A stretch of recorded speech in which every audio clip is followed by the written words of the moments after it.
بسم الله الرحمن الرحيم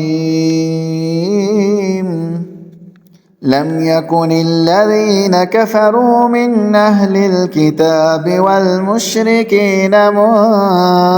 منفكين حتى تأتيهم البينة رسول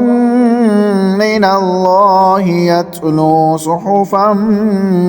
مطهرة فيها كتب قيمة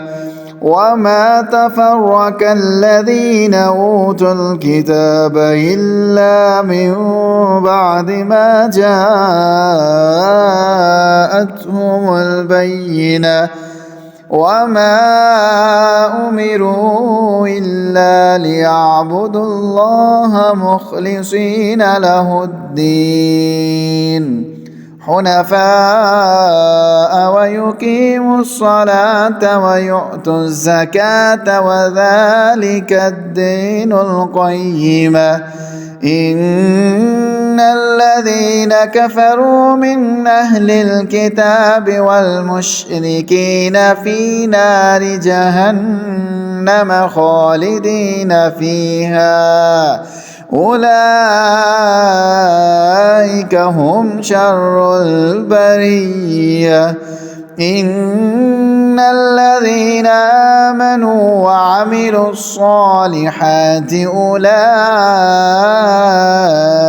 هم خير البرية جزاؤهم عند ربهم جنات عدن تجري من